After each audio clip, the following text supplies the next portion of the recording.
Start. KC transcription number 35.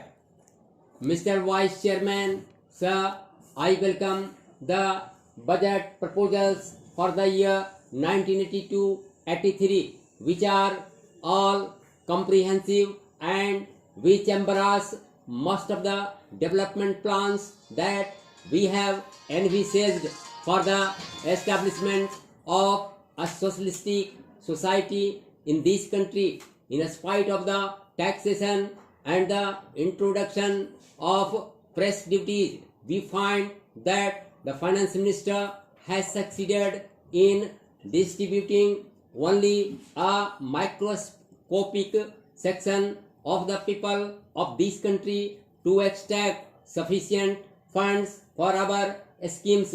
The finance minister has also succeeded in finding funds for almost all the development plans of this country, which will add to our good. While we discuss the general aspects of the budget, we will have to consider the activities of most of the sections that are now covered in the budget. Even though the provisions are there, I think, sir, the expenditure on some of the activities envisaged in this budget should be subjected to a thorough scrutiny. In this respect, sir, I wish to bring to the notice of this House the special feature of the educational system of this country. Some of the members have mentioned something about the educational system of this country, have remarked that the allocation of funds is not adequate and that the provision should be revised according to the needs of this country.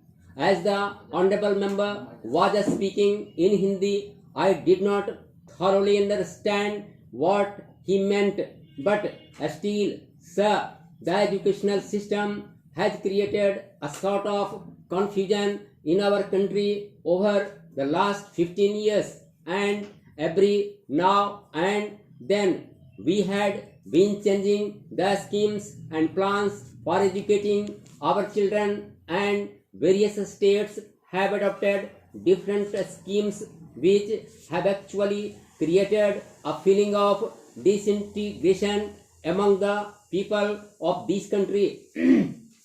In some of the states, they have switched on to the regional language as the medium of instruction, and in some states, they think that English should be retained as the medium of instruction.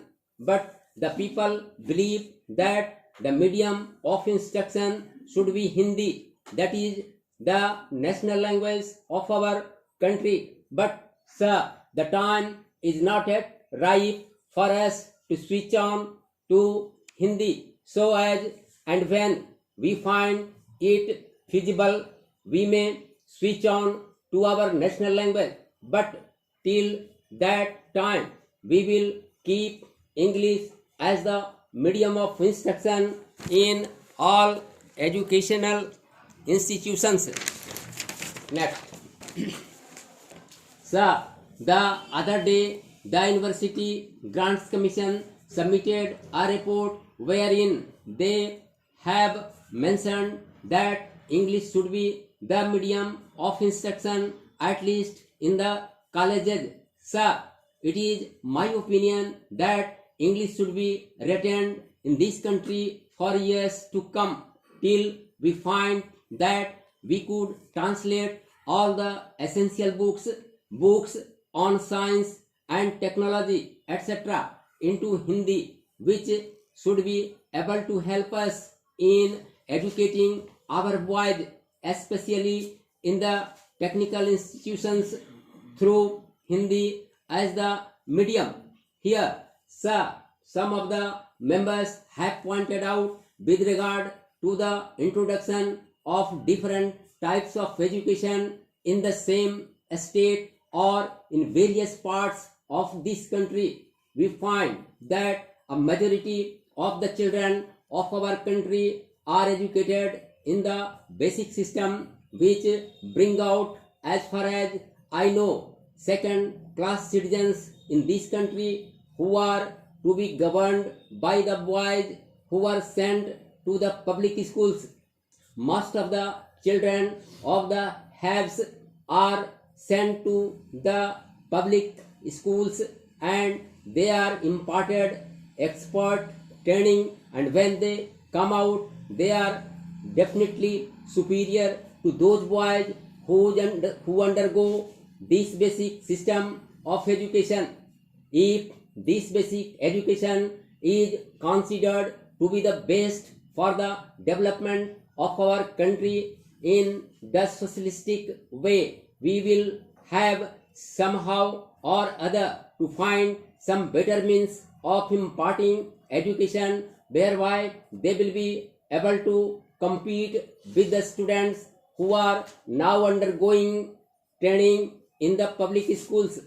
Unless we do it, we will be creating, as I previously mentioned, a second class of citizens in this country. I hope the authorities who are concerned with the planning of education in this country will review their schemes according to the suggestions that I have put forth now.